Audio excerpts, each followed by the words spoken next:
Hello பாட்டு வாத்தியாரே, காலையிலே இதை நீங்க ஆரம்பிச்சிட்டீங்க. இந்தாங்க, இதை குடிச்சிட்டு ஆரம்பிங்க. குடிக்கலனா அப்புறம் தெரியும்.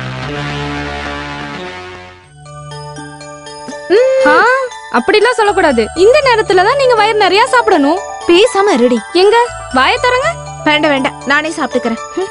இங்க பாருங்க, நீங்க நல்லா சாப்பிடலனா உங்க செல்ல மக வயித்துல இருந்துட்டு நல்லா உதைப்பான். ஐயோ. ஹலோ சார், குழந்தையோட அப்பாவே, நீங்களும் அந்த அக்கா மாதிரியே சாப்பிடுறீங்களே. கிளி கொத்துற மாதிரி இப்படியே சாப்பிட்டுட்டு இருந்தா சரிப்பட்டு வராது, புரியுதா? நல்லா சாப்பிடணும். கொஞ்சம் உடம்ப ஏத்துங்க.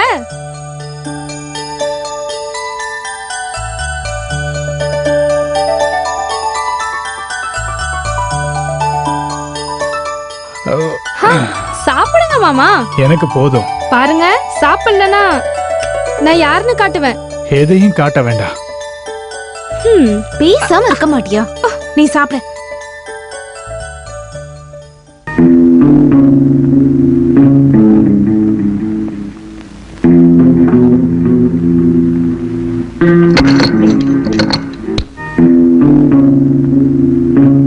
ஏண்டா டே பிலிம் டைரக்டர், இதான் உன் வேலையாடா? நான் அப்படிப்பட்டவன் இல்ல. ஐயோ, நான் வலி தாங்க மாட்டேன் சார், அடிக்காதீங்க. இது உங்க வீடுன்னு தெரிஞ்சிருந்தா நான் வந்தே இருக்க மாட்டேன் சார். தெரியாதனமா இந்த பக்கம் வந்துட்டேன் சார். இருந்தாலும் நீ போக வேண்டிய இடத்துக்கு உன்னை கண்டிப்பா நான் அனுப்புறேன், போலீஸ் ஸ்டேஷனுக்கு. என்ன போலீஸ் எல்லாம் பிடிச்சி கொடுத்துறாதீங்க சார் ப்ளீஸ். நான் வேணும்னேலாம் அந்த தொழில ஆரம்பிக்கல சார். நானும் உங்களை மாதிரியே கடந்த 9 வருஷமா சங்கீதத்தை கத்துட்டு வர கலைஞன் தான் சார். நான் 9 வருஷமா. உங்களுக்கு சங்கீதம் தெரியுமா? ஆமா சார். ஸ்வரம் அபசூரம் அப்படின்னு யாருமே எனக்கு இது வரைக்கும் சொல்லி கொடுத்ததே இல்லை சார். நீங்களாச்சும் நான் பாடுறத கேளுங்க சார். நின்னு கோரே. ஐயோ, போதும் போதும் போதும் போதும், வேண்டாம் வேண்டாம், போதும் போதும் போதும். அப்ப சரி சார், நான் நாளைக்கு வரேன். சரி, கிளம்பு. நான் நாளைக்கு ராத்திரி இல்ல, பகல்ல வந்தாலே போதும். இந்தாங்க சார் வளையல்.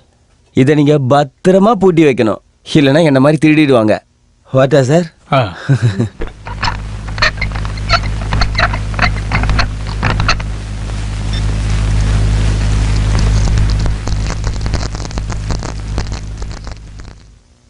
ரவி மாமா, என்ன?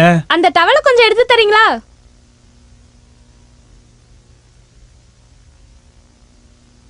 இந்தா.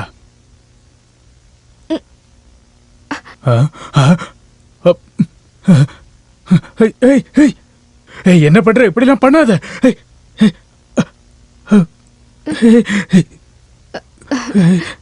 ஐயோ.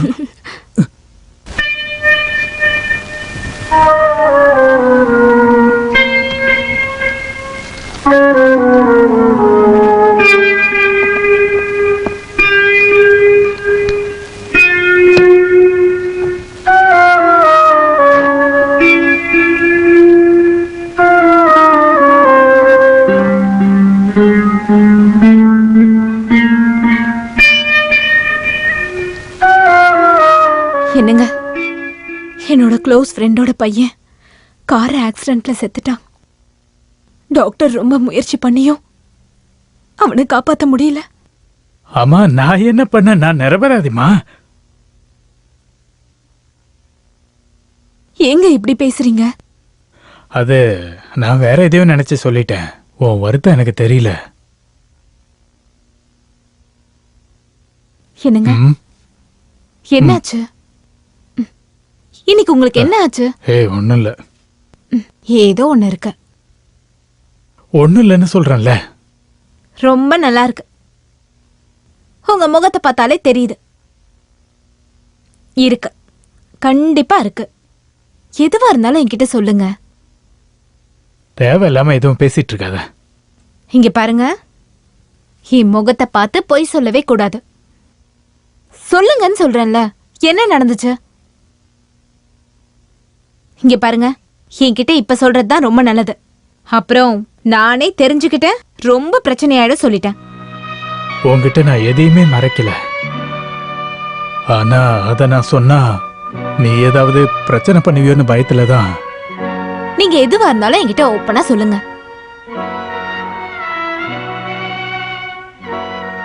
சொன்னா நீ கோவப்படக்கூடாது. இல்ல, என்னால எதையும் சகிச்சுக்க முடியும் ஏத்துக்க முடியும்னு உங்களுக்கு தான் தெரியும்ல. சொல்லுங்க. நான் சொல்றேன். ஆனா செத்து போன என் அப்பா மேல சத்தியமா இந்த விஷயத்துல நான் நிரபராதியா இல்லையா அப்படின்னு நீ கேட்டுட்டு சொல்லு. என்ன ஆச்சுன்னு சொல்லுங்களேன். சொல்லுங்கன்னு சொல்றேன்ல. நான் பாட்டு கேட்டுட்டு இருக்கும்போது நம்ம மாலதி பாத்ரூம்ல இருந்து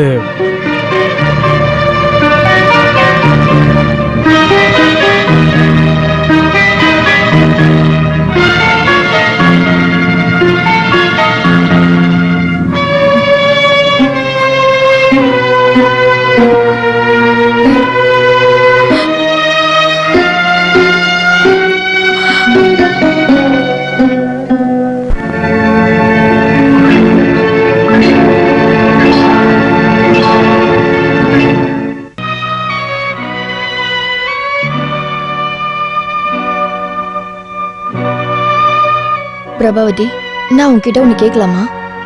ரவிக்கு குழந்தைய பார்க்கணும்னு ஆசை இருக்கு இல்லையா? எனக்கு எதுவும் தெரியாது. நம்ம மோனிஷும் அப்பா எங்கன்னு கேட்கலையா? இல்ல, அந்த ஆளை பத்தி கேட்கும் போதெல்லாம் நான் அவனை போட்டு அடிச்சிருக்கேன். அந்த அடிக்கு பயந்து அவன் இப்ப கேட்கறதே இல்ல. பிரபா, உனக்கு டிரான்ஸ்ஃபர் ஆயிடுச்சுன்னு சொன்னதுக்கு அப்புறம் கேட்டு சந்தோஷப்பட்டது நான் தான். ஆனா இங்க பாரு, எப்பவும் இந்த பக்கம் வரக்கூடாதுன்னு ஆசைப்பட்டவதான் நான். ஆனா நம்ம ஆசைப்பட்டது எதுவுமே நம்ம வாழ்க்கையில நடக்கிறது இல்ல.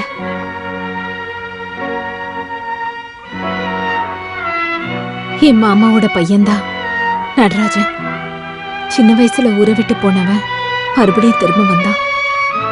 அவனோட டார்ச்சர் தாங்க முடியாம தான் நான் டிரான்ஸ்ஃபர் எழுதி கொடுத்தேன். ஆனா கிடைச்சது இங்க. அந்த ஆள் எதுக்கு உன்னை டார்ச்சர் பண்றான்? எனக்கு தெரியல. அந்த ஆளுக்கு நான் வேணுமா? ஆனா எனக்கு அந்த ஆளை பார்த்தா பயமா இருக்கு. எதையும் பண்ண தயங்காதவன் ரவுடி பையன். சின்ன வயசுல எல்லா பிராணிகளையும் கொடுமைப்படுத்துறது தான் அவனோட ஹாபி. அவனுக்கு வாழ்க்கைன்னா என்னன்னு தெரியாத ராட்சசன். இருந்தாலும் அவனை நினைச்சு நீ பயப்பட வேண்டியதில்ல. அந்த கடவுள் தான் உன்னை இங்க வர வச்சிருக்காரு. நீங்க 2 பேரும் ஒண்ணு சேரணும். அதுக்காக நான் எப்பவுமே அந்த கடவுள் கிட்ட வேண்டிக்கிட்டு பிரார்த்தனை பண்ணிட்டு இருப்பேன். என்ன திடீர்னு நீங்க வந்திருக்கீங்க? நான் ஒன்றும் வேணும்னு இங்கே வரல. பிரபாக்கு ஹாஸ்பிட்டலில் ட்ரான்ஸ்ஃபர் கிடச்சிருக்கு. அதனால் தங்குறதுக்கான வசதிகளை ஏற்பாடு பண்ணணும். அதுக்காகத்தான் வந்தேன். இந்த வயசான காலத்துலேயும் அவளுக்கான வேலைகளை நான் தானே பார்த்தாகணும். 4 வயசில் இருக்கிற பையனை வச்சுக்கிட்டு அவள் எப்படி ஹாஸ்டலில் தங்குவா? நல்ல வேளை ஹாஸ்பிட்டல் பக்கத்துலேயே ஒரு வீடு கிடச்சிது. அந்த கல்ஃபில் இருக்கானே அவன் பொண்டாட்டி ஆமினா சிஸ்டர், அவங்க கூட தான் பிரபாவும் பையனும் தங்கிக்கிட்டு இருக்காங்க. சொந்த வீடு இங்கே இருக்கிறப்ப வாடகை வீட்டை தேடி அலைஞ்சிக்கிட்டு இருக்கோம். எல்லாம் பிரபாவோட தலையெழுத்து தான். நீ பையனை பார்க்கலையா? நீங்க 2 பேரும் உங்க பிடிவாதத்தை விடலைன்னா அந்த பையன் நிலைமை ரொம்பவே மோசமா போயிடும் சொல்லிட்டா புரிஞ்சுக்கங்க. பிரபா கூப்பிடுறத கேட்டு சங்குச்சிதப்பான் தான் பாபுவும் கூப்பிடுறான். நீ அவனை இங்க கூட்டு வரலையா? ஆமா சித்தப்பா, நீங்க ரொம்ப இழைச்சி போயிட்டீங்களே. வீட்டுல எல்லாரும் நல்லா இருக்காங்களா? எல்லாரும் நல்லா தான் இருக்கும். அவன் வீடு நல்லா வச்சுக்காரவன் தான் அடுத்த வீட்டுல என்ன நடக்குதுன்னு கேட்பான். இவளை பத்தி நான் எப்பவும் நினைச்சுக்கிட்டே இருப்பேன். ட்ரீட்மெண்ட்லாம் எப்படி போயிட்டு இருக்கு? ஹாஸ்பிட்டல்ல ஒரு இஎன்டி ஸ்பெஷலிஸ்ட் வந்திருக்காரு. நல்ல டேலண்டான டாக்டர். ட்ரீட்மெண்ட் பண்ணா சரியாயிடும்னு தான் டாக்டர் சொல்லியிருக்காரு. உங்க டியூஷன்லாம் எப்படி போயிட்டு இருக்கு? அது எல்லாத்தையும் நான் நிறுத்திட்டேன். இப்போ மூளைக்கு மூளை டியூஷன், டுட்டோரியல் காலேஜ் எல்லாம் நடக்குது. இப்போ போஸ்டல் டியூஷன். போஸ்டல் டியூஷனா?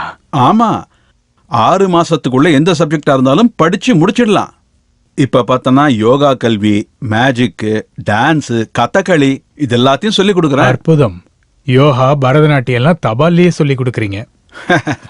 நான் இந்த டுட்டோரியல் டியூஷனை நிறுத்திட்டு இதை ஏன் ஆரம்பிச்சேன்னா, முதல்ல சின்ன பசங்கிட்ட நாம கத்த வேண்டிய அவசியம் இல்லை. 2வது அவங்க அப்பா வந்து திட்டமாட்டாரு. வாரம் ஒரு தடவை பாட சம்பந்தப்பட்ட விஷயத்தை எழுதி போஸ்ட்ல அனுப்பி வச்சா போதும். சந்தோஷமா இருக்கு. நானும் வேற வேலையெல்லாம் பார்ப்பேன். இருந்தாலும் உங்க வேலை ரொம்ப அற்புதமா இருக்கு. இப்போ நான் இன்னொரு கோர்ஸ் கூட பிளான் பண்ணிருக்கேன். அது என்ன? நீச்சல். நீங்க பணம் சம்பாதிக்க ஐடியா பண்ணிட்டீங்க போலயே. இங்க பாரு ரவி, கள்ள நோட்டு அடிக்கிறத விட பெரிய பிசினஸ் என்ன தெரியுமா? Tutorial college. அதை விட லாபமான விஷயம் என்ன தெரியுமா? Postal tuition. என்ன இருந்தாலும் நீங்க ரொம்ப நல்லா கண்டுபிடிச்சிட்டீங்க. இதை ஒண்ணு நான் கண்டுபிடிச்சது இல்லப்பா. இந்த கோர்ஸ் எல்லாத்தையுமே நானும் போஸ்டல் டியூஷன் மூலமா தான் படிச்சுக்கிட்டு இருக்கேன். அந்த காப்பி எடுத்து ஸ்டூடெண்ட்ஸ்க்கு போஸ்ட் பண்றேன். வெறும் குமாஸ்தா வேலை. பேசிட்டு இருந்ததுல நேரம் போனதே தெரியல. வீட்டுக்கு போனா 100 வேலை வெயிட் பண்ணிட்டு இருக்கு. சரி, நான் இருங்க, கிளம்பிட்டேன். நீங்க என்ன டீ குடிக்கவே இல்லையே? நான் ஒரு ஆயுர்வேத மருந்தை சாப்பிட்டு இருக்கேன். டீ காஃபிலாம் குடிக்க கூடாதுன்னு வைத்தியர் சொல்லியிருக்காரு. வரட்டுமா? ஏமா, நான் போயிட்டு வரேன்.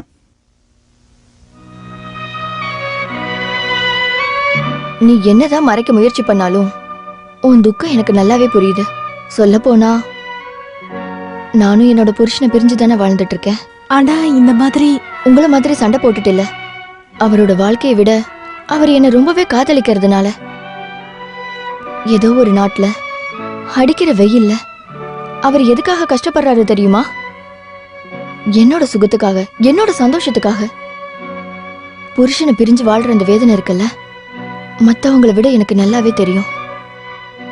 அதனாலதான் நீங்க 2 பேரும் ஒன்னா வாழணும்னு ஆசைப்படுறேன்.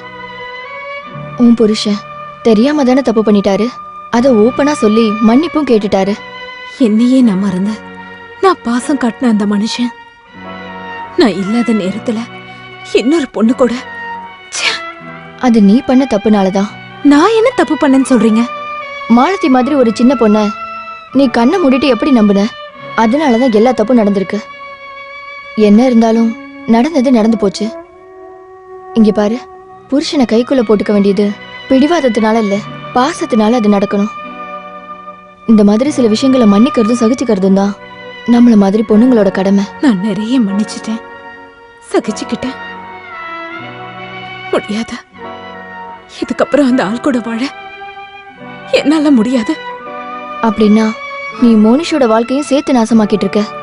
நான் எவ்வளவு கஷ்டப்பட்டாவது என் பையனை நல்லா வளர்ப்பேன், அவனை படிக்க வச்சு பெரிய ஆளாக்குவேன்.